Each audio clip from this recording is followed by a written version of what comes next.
FM.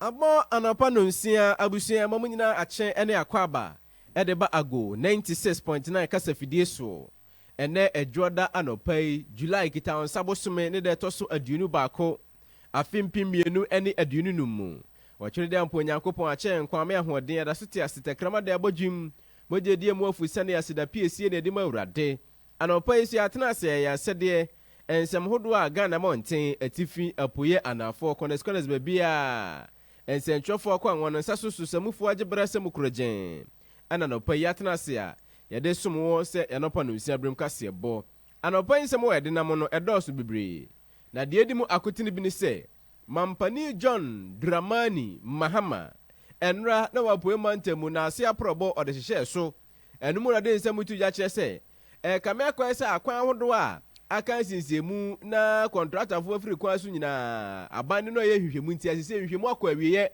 ama enche bia kwa hodo ni nyina empani ebe hyase aye afram bridge o kire se na etie bia abande beye na atimi aboa ama akone abadie ewa aframaja enso atimi akonkan so afo no ena hwe afisem bambon nsem so ononyamfo mu ntakamu baraka enso de nsem atoje a kire se o sharp osisa dom ne se wone hwe sa kwatia ba election a enche bia ebekọ no ebetimi aya asumdue na Ghana edimbone e kama akwese ya age ewa abatum no wone behwe amana free hokra enanu memne da NPP amanyakuo no National Delegate Conference ekọ so na nsema efiri obai de epipa anopai yedimu nkomo ebesom abusia nsem ne pi kan we ho ena nopai ocha de ba Kwabena Owusu Aduomi matena na news team ne technical team no obia na fam de kama atachi na de somo sa no pa no nsia brem kase bo ya wie ne se no ya sede nie ya nye bre anopa nsem ade nam no emu nchemu nyina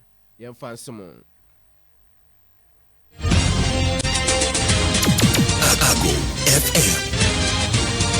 Agoo FM. Agoo News.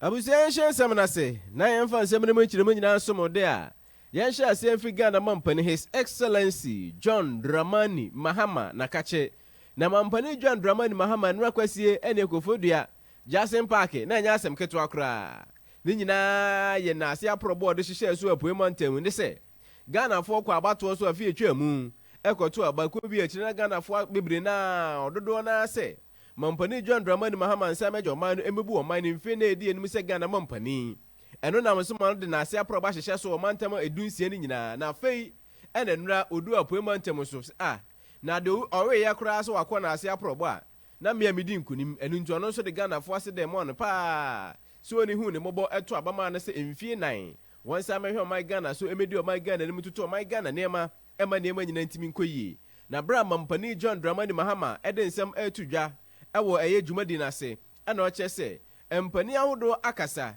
nananom atrankonya eno ewo apoe mantam ne di kan kasa ye sahene anase pani a oda Eastern Regional House of Chiefs ano nene sakite otosumienu ono ede nsem kakra di kan tuja kyese kama kwese wo hwe ndafo beye oha ne aduonu 120 days mampani John Dramani Mahama ede Ghana hye ne nsa na ono de ohwe se ne nema ekọ se 120 days na ohune se ekoyie pa we no eya ahyase papa obru ni beka se promising starter se mampani John Dramani Mahama ne na ban one ekoso a ye ne sa se no na hyase yi se sa no ne bekọ na wono behwe na bibia so atimi kamade a ene ebeboa amamuo no atimi akonkan na Ghana so empuntu enso atimi akoranim pa na osra se empempi no ade ba ko so ha adwene ya mramudwuma na mane kwan so gadam se etu atese opo mantamu apanti mampani hwe kwampo betima faso a eno so betima tu ase ne mpo enema ahodo bi empuntu enema ahodo bi projects ahodo bi a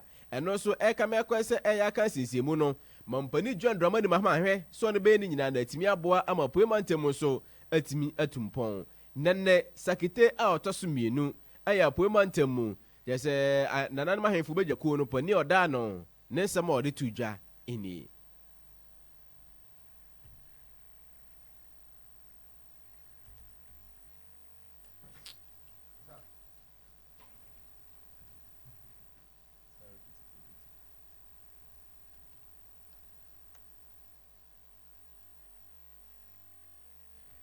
Abusia hwe se ensabeka nene sakite nene no na yabo ediama o na bibia so atime kamanti hwe se ensabeka nene sakite apoimantemu titrani ede manana trankunya beja kuwa ewa apoimantemu ene no a. The first 120 days of your administration have been promising and signal a good start.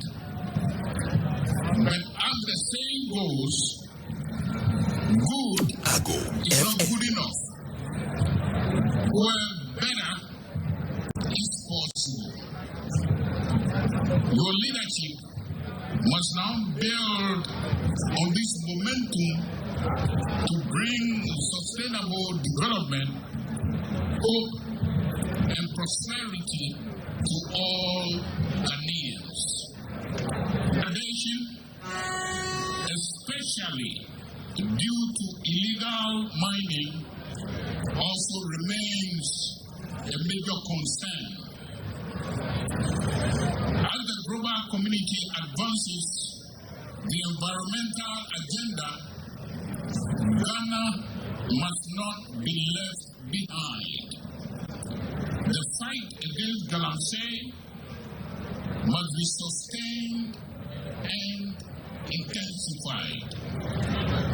Mr. President, I often say that in addition to the 10 commandments given to us by the Almighty God, I have added an 11th commandment myself in His name, and that is, thou shalt not destroy the environment. That's the 11th commandment, and we must all live by it. Our sacred groves, rivers, and cultural heritage are under threat.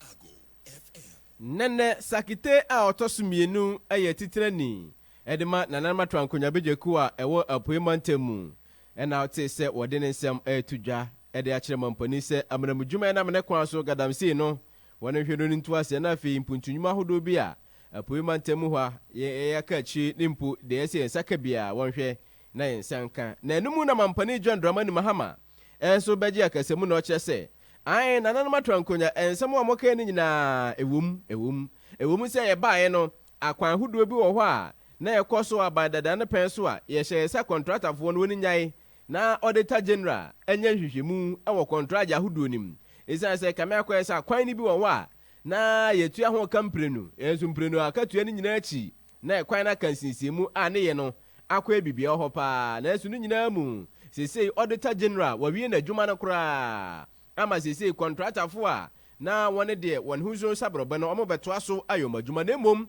contractor fo ehu se mayamfo nsude ba kumenu bia na maji akatua prenu no won de behwe na aso twen ho akode ama no ntiora o srese akwan hodo e kame akwa se kansinsimu a contractor fo firi su nyina enche bia contractor fo ebesan baso amadwuma enso atimi akoso mampani John Dramani Mahama nesema anonso ade tudwa eni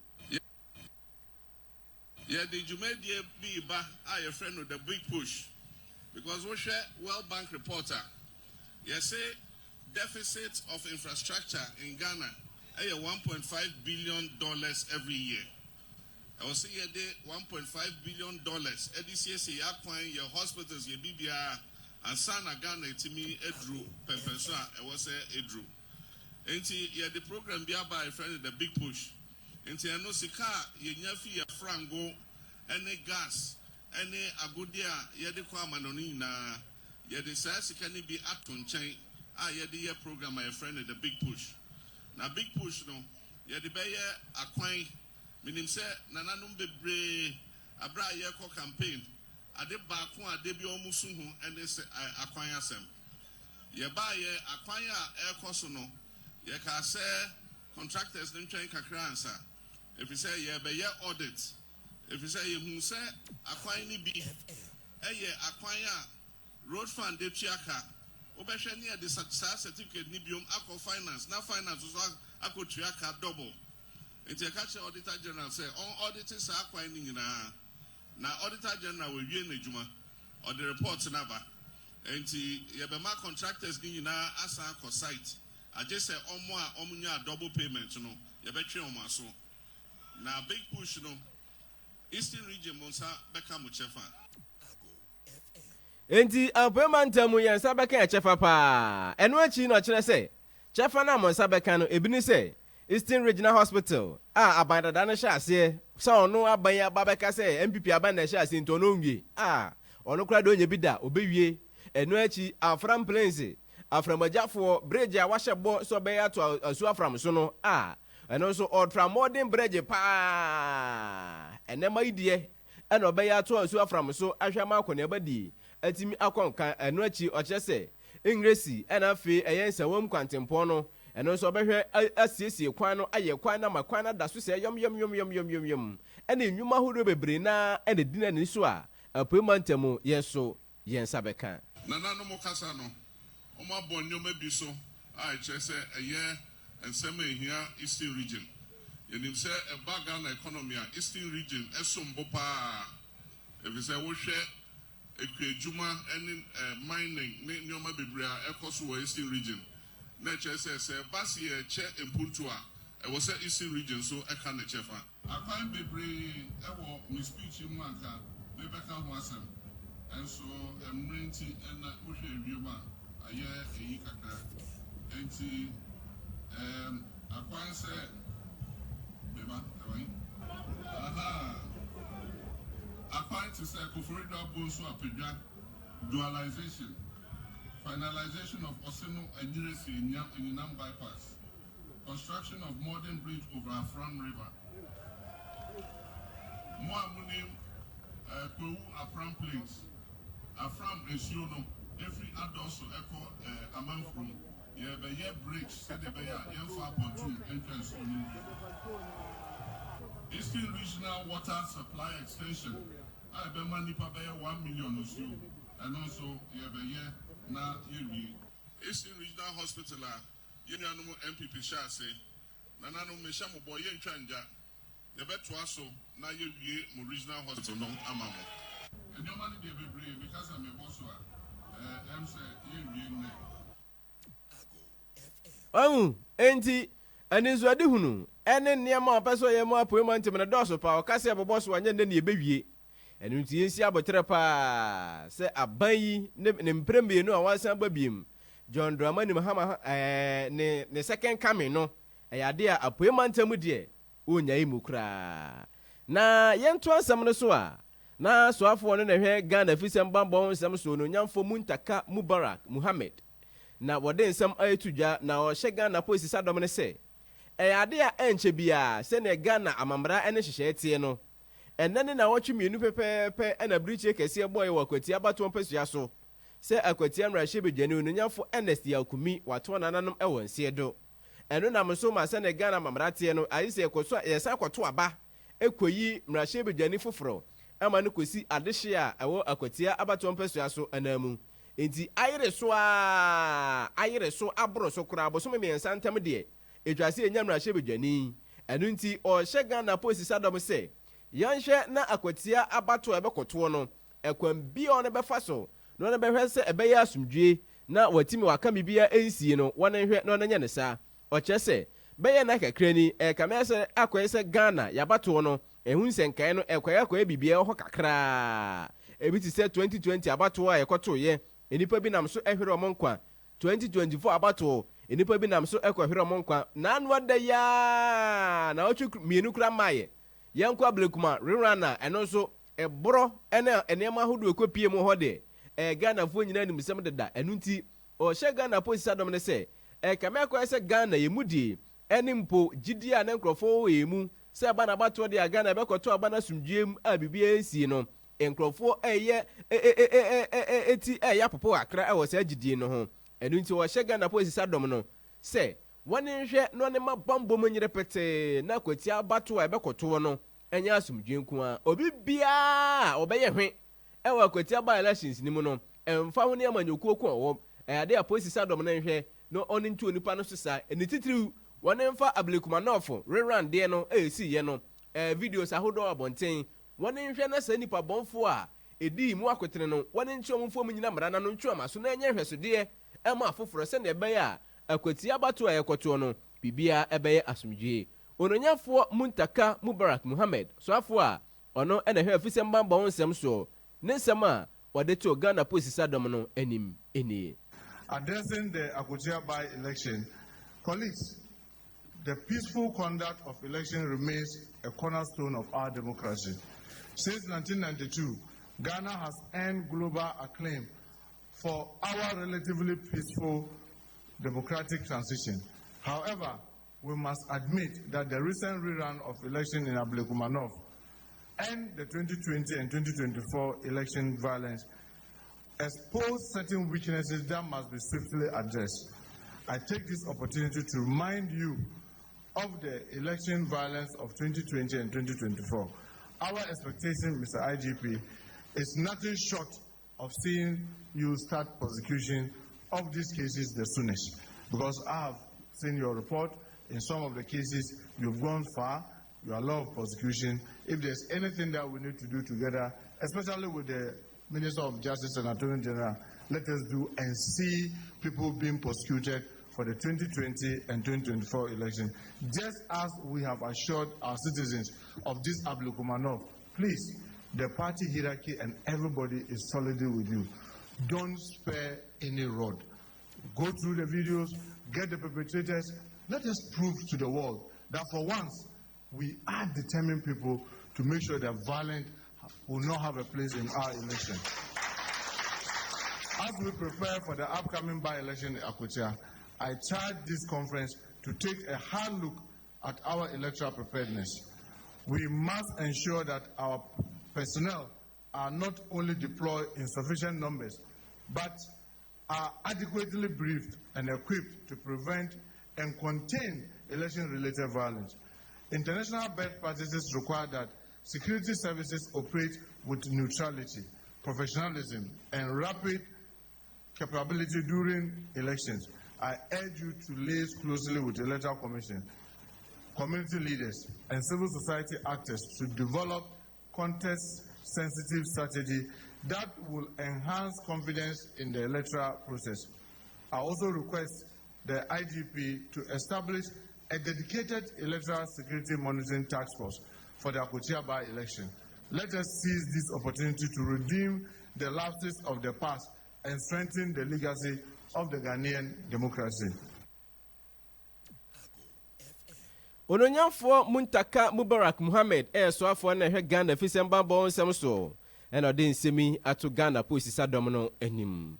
Na ononyafo Dr. Yabrana Champon bitifi mrahye bidwani na ni abre ena wati asimpa se MPP amayoko no se atu ahene asi ahene ewo mu eyo ne pa nyame adom afie besim no mbosumi edi kan na ni de twato MPP amanyoko no bekọ abato so akọ Frank Akrani ye de amanyoko no nto abama no manim him Frank afọ amanyoko no na nanu memene da ana amanyoko no edo mo National Delegate Conference ehye so Legon na enum enononyafo Dr. Yabrana Champo kopi mu na nsenchofo achi ni bisa ne se eden na ni so di hunu eden kra na kan nti a wati agina mu se Ghana de hye ni titru ne MPP atu ahene asi ahene nto abama no manim emedi Franka ana se medi party no animu na enum na o chese ono oyebabunu enti otimabunu su otimabunu asepa ana afe eba na grassroots fo no asefo party fo mo ase na enya de obeyi wo mayipamu kura na so ekameko ese ekam empani ahodo a ono to obeyi wo ni nyina ono kosoro ho a no na yi onani e de amase afo no sa ne barsa na